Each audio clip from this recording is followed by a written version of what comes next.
రేపిక్కడ ఆశ్రమంలో ఏకాదశి. ఆ రోజున ఉపవాసం ఉండటం అనేది ప్రయోజనకరం అంటారు. If you watch the natural cycles of the body. ఒక మండల అంటే 40 నుంచి 48 రోజుల్లో శరీరంలో జరిగే సహజ పరిణామాలను గమనిస్తే మీ శరీరానికి ఆహారం అవసరం లేని 3 రోజులు వస్తాయి.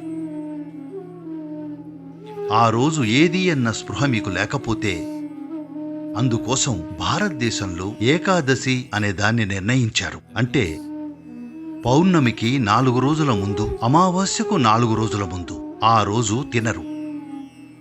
వాళ్లకు ఉదయాన టిఫిన్ ఉండదు, భోజనం ఉండదు. సూర్యాస్తమయం తర్వాత మాత్రమే ఒక్క పూట తింటారు. ఇది శరీర వ్యవస్థ తన్ను తాను తిరిగి సర్దుబాటు చేసుకోవడానికి వీలు కల్పించటమే. ఈ విరామం ఇస్తే అది ఆరోగ్యానికి చాలా చాలా మంచిది. అలాగే శరీరం పనిచేసే విధానానికి కూడా. ఎందుకంటే శరీరం తన్ని తాను సర్దుబాటు చేసుకోవడానికి ఆ సమయం కావాలి. రోజు తినడం అది శరీరానికి చాలా శ్రమ. శరీరానికి కొంచెం విరామం ఇవ్వండి. మరి దీని ఆధ్యాత్మిక ప్రాముఖ్యం ఏమిటి? ఇది శుద్ధి చేసుకోవడం. మీ శరీరం చైతన్యవంతంగా లేకపోతే మగతగా ఉంటారు. ధ్యానం చేసేవారికి నిద్ర అతిపెద్ద శత్రువు. కళ్ళు మూసుకుని పూర్తిగా మెలకువతో కూర్చోవడానికి ఎన్నో చెయ్యాల్సి ఉంటుంది. చాలా మందికి కళ్ళు మూసుకుంటే చాలు నిద్రే. ఇక్కడ కూర్చుని చాలా మెలకువతో ఉండటానికి కళ్ళు మూసుకుని శరీరంలో ఒక నిర్దిష్ట స్థాయి చైతన్యం కావాలి. ఈ చైతన్యాన్ని సృష్టించడానికి ఎలా తినాలి, ఏం చెయ్యాలి, ఎంత తినాలి, ఈ విషయాలన్నీ పాటిస్తాం. ఇది ఆధ్యాత్మికం కాదు, కానీ ఇది శరీరాన్ని సిద్ధం చేస్తుంది. కాబట్టి ఆ సందర్భంలో ఉపవాసం ఉండటం ముఖ్యం. అప్పుడప్పుడు శరీరం కోలుకోవడానికి, తిరిగి స్వతహాగా చైతన్యం అవడానికి, ఆహారంతో నిస్తేజంగా మారకుండా ఉండటానికి విరామం ఇవ్వడం ముఖ్యం. ఒక భోజనానికి తర్వాతి భోజనానికి మధ్య సరి అయిన విరామం 8 గంటలుండాలి. 8 గంటలు సాధ్యం కాకపోతే కనీసం 5 గంటల విరామం అవసరం. తినే ముందు కొంత ఆకలి అనిపించాలి. ఆకలి వేయకముందే శరీరంలోకి ఆహారం పంపితే శరీరం బద్ధకిస్తుంది. దానికి చురుకుదనం అంటే తెలీదు. మానవ చైతన్యం వివిధ స్థాయిల్లో ఉండొచ్చు, ఎన్నో విభిన్న పార్శ్వాల్లో. అది మిమ్మల్ని పూర్తిగా భిన్నమైన అనుభూతి, జీవన పార్శ్వాలకు తీసుకెళ్లగలదు. అందుకే శరీరాన్ని బాగా ఉంచుకోవడం ఒక ప్రాథమిక అవసరం. ఎందుకనో ఈరోజు ఇతర రోజుల్లో లాగా ఆహారం అవసరం అనిపించదు. కాబట్టి ఆహారం తీసుకోవడం తగ్గించడం శరీరాన్ని శుద్ధి చేసుకోవడంలో ఖచ్చితంగా సహాయపడుతుంది. ఇంకా అది జీర్ణ వ్యవస్థకు కూడా విశ్రాంతినిస్తుంది. మేము 24 గంటలు ఉపవాసం ఉండి రాత్రికి ఒక ప్రత్యేకమైన ఆహారంతో ఉపవాసాన్ని ముగిస్తాము. జీర్ణ వ్యవస్థకు తేలికగా ఉండే గంజి, బొప్పాయి చట్నీ ఇంకా ఉడికించిన కూరగాయలతో తయారు చేయబడుతుంది. ప్రతిరోజు ఉదయం మా సాధన చేసే ముందు మేము వేపాకు, పసుపును గోరువెచ్చని నీటిలో తేనె కలిపి తీసుకుంటాము. దీనికి చాలా ఔషధ గుణాలున్నాయని, యోగ సాధనకు ఇది చాలా సహాయపడుతుందని సద్గురు అంటారు. మీరు భూమి నుండి ఏది తీసుకున్నా అది మీలో నిర్దిష్ట స్థాయిలో జడత్వాన్ని కలిగిస్తుంది. శరీరంలో ఇప్పుడు ముఖ్యమైన విషయం ఏమిటంటే దీని పట్ల ఎరుకతో ఉండటం, ఇంకా జడత్వ స్థాయిలను తక్కువగా ఉంచటం. మీ సాధన పనిచేస్తుందా లేదా అనేది మీరు ఎంత నిద్రపోతున్నారు, ఎంత మెలకువగా ఉన్నారనే దాన్ని బట్టి ఎందుకు అంచనా వేస్తారంటే మేము జడత్వాన్ని చెక్ చేస్తున్నాం కాబట్టి. మీరెంత జడత్వాన్ని సృష్టిస్తున్నారు. మీరు మరీ ఎక్కువ జడంగా ఉంటే దాని గురించి ఏదైనా ఖచ్చితంగా చెయ్యాలి. జడత్వం స్థాయి పెరుగుతుంది. ఒకవేళ శరీరం శక్తిని కణస్థాయిలోకి ప్రవేశించడానికి అనుమతించకపోతే, శక్తి కణస్థాయిలోకి ప్రవేశించడానికి వేప, పసుపుల మిశ్రమం అద్భుతమైంది. ఇది ఒక డైలేటర్ లాంటిది. డైలేటర్ అంటే తెలుసా? మీ కంటి వైద్యుడు మీ కంట్లోకి చూడాలనుకుంటే పెద్దగా ఏమీ కనబడదు. అతను ఒక డైలేటర్ వేస్తాడు. మీ కనుపాప పెద్దదవుతుంది. ఇప్పుడతను మీ కంట్లోకి చూస్తాడు. కాబట్టి ఇది ఒక రకమైన డైలేటర్, శక్తి కోసం. అది శరీరాన్ని ఏ విధంగా డైలేట్ చేస్తుందంటే శక్తి లోపలికి ప్రవేశించి శరీరంలోని ప్రతి మూలా నింపుతుంది. ఇది ముఖ్యం. లేకపోతే మీరు ఎంతో సాధన చేసినా శక్తిని గ్రహించలేరు. విషయం కేవలం వేప, పసుపు మాత్రమే కాదు. ఇవి సపోర్ట్ మాత్రమే. సాధన కూడా అది చేస్తుంది. వేప, పసుపు మంచి సపోర్ట్. ఎందుకంటే అది కణ నిర్మాణాన్ని ఈ విధంగా డైలేట్ చేస్తుంది, అది గ్రహించగలిగేలా. మీరు మీ ఆసనాలు చేస్తున్నప్పుడు శరీరం ఒక విభిన్నమైన శక్తితో ప్రజ్వరిల్లుతుంది.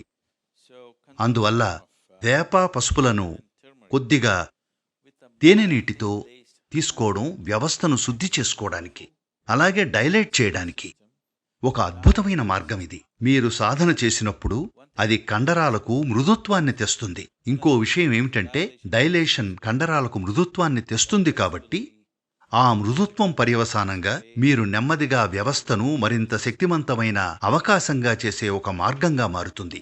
కాబట్టి ఆహారం ఇంకా మరికొన్నిటి పట్ల శ్రద్ధ తీసుకోవడం సాధన ఎంత ముఖ్యమో అంతే ముఖ్యం. మీ ఆహారం విషయంలో మీరు శరీరంలోకి ఏం తీసుకుంటున్నారనే వాటి పట్ల నియమబద్ధంగా ఉండటం, సాధన చేయడం ఎంత ముఖ్యమో ఇది అంతే ముఖ్యం. దీని ఉద్దేశం ఏమిటంటే మీరు ఈ వేప, పసుపు మిశ్రమాన్ని ఉదయాన్నే తీసుకుని గోరువెచ్చని నీళ్లు తాగితే అది కడుపును బాగా శుద్ధి చేస్తుంది. మీ కడుపులో ఏవైనా చిన్న ఇన్ఫెక్షన్లుంటే అవి పోతాయి. ఇంకా అది శరీరంలోని క్యాన్సర్ కణాలను కూడా చంపుతుంది. నేను క్యాన్సర్ కణాలు అన్నప్పుడు మీకు క్యాన్సర్ ఉన్నట్లు నిర్ధారణ కావాలని కాదు. మనందరి శరీరాల్లో క్యాన్సర్ కణాలుంటాయి. All our bodies have cancerous cells. ఈ క్యాన్సర్ కణాల శాతం ఒక నిర్దిష్ట స్థాయికి మించినప్పుడు మాత్రమే అది ఒక వ్యాధిగా మారుతుంది. లేకపోతే మన అందరి శరీరాల్లో క్యాన్సర్ కణాలుంటాయి. వాటి సంఖ్యే అనేక విధాలుగా మీ ఆరోగ్య స్థితిని నిర్ణయిస్తుంది.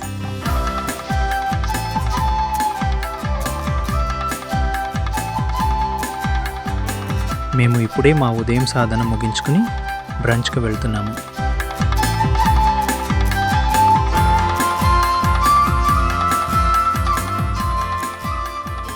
మేము హాలులో కూర్చునే విధానం. మేము బాసి పట్ట వేసుకుని కూర్చుంటాము. మేము చేతులతోనే తింటాము. చేతులతో తినడం ద్వారా ఆహారం మీ నోటిలోకి వెళ్ళకముందే దానితో మీరు నిజంగా ఓ అనుబంధాన్ని ఏర్పరచుకుంటారు. మేము హాలులో తినేటప్పుడు చాలా నిశ్శబ్దంగా తింటాము. ఇది మీరు మరింత స్పృహతో, ఎరుకతో ఉండటానికి నిజంగా సహాయపడుతుంది. ఇది ఎందుకు ముఖ్యమంటే నేను తినేటప్పుడు నా శరీర స్థితిని మరింతగా తెలుసుకోగలుగుతాను.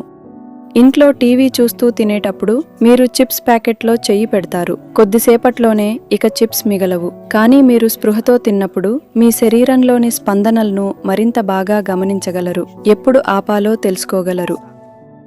ఇక్కడ ఆశ్రమంలో మేము రోజుకు 2 సార్లు భోజనం చేస్తాము. ఈ ఆహార విధానాన్ని పాటించడం మొదలుపెట్టాక నేను నా సాధన చేసే విధానంలో కొన్ని మార్పులను చూశాను. నా నిద్ర అవసరం చాలా గణనీయంగా తగ్గిపోయింది. సద్గురు చెప్పినట్లు 2 భోజనాల మధ్య కనీసం 8 గంటల విరామం ఉండాలి. అది ఖచ్చితంగా పనిచేసిందని నాకు స్పష్టంగా తెలిసింది. మీరు భోజనాల మధ్య గ్యాప్ ఇస్తే ఒక భోజనానికి తర్వాతి భోజనానికి మధ్య ఆ సమయంలో మరేమీ తినకుండా 6 నుండి 8 గంటల విరామం ఉంటే మీ క్యాన్సర్ కణాల్లో చాలా వరకు చనిపోతాయి. అయినా వాటిలో కొన్ని మొండిగా ఉండిపోతే మీకు నెలకు 2 సార్లు ఏకాదశి ఉంది.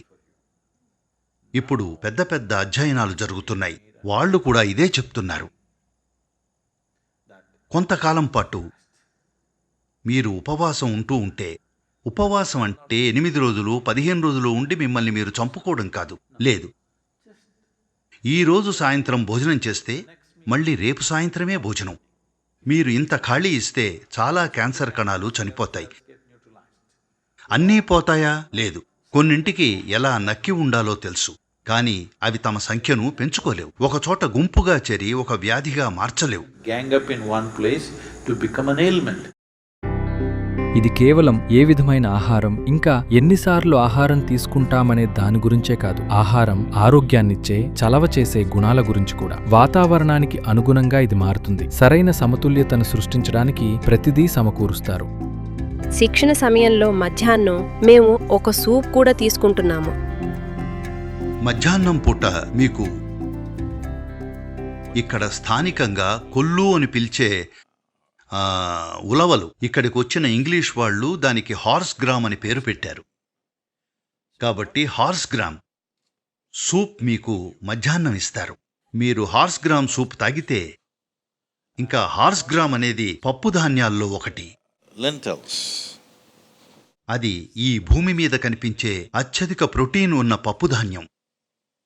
అది చాలా శక్తివంతమైంది. అందుకే రేసు గుర్రాలకు తినిపిస్తారు. ఈ పప్పును దీన్నే ఈరోజు హార్స్ గ్రామ్ అని పిలుస్తారు. ఇది శరీరంలో ఉష్ణాన్ని పెంచుతుంది. ఈ శిక్షణ సమయంలో ఇది తీసుకున్న నా అనుభవం ఏంటంటే నాకు జ్వరం, జలుబు వంటివి ఎప్పుడూ రావు. నా శరీరానికి ఏమి అవసరమో నేను బాగా చెప్పగలను. కొన్నిసార్లు నేను ఎంత శక్తిని వినియోగించానో అనే దాన్ని బట్టి పచ్చి కూరలు ఎక్కువగా తినాలనిపిస్తుంది. ఈ రకమైన స్పృహతో తినడం వల్ల నేను బాగా చెప్పగలుగుతున్నాను. నేను ఆహారం తినడాన్ని ఇంతకుముందు ఎన్నడూ ఇంతగా ఆస్వాదించలేదు. ఇది తినే పద్ధతిలో ఒక భిన్నమైన మార్గం.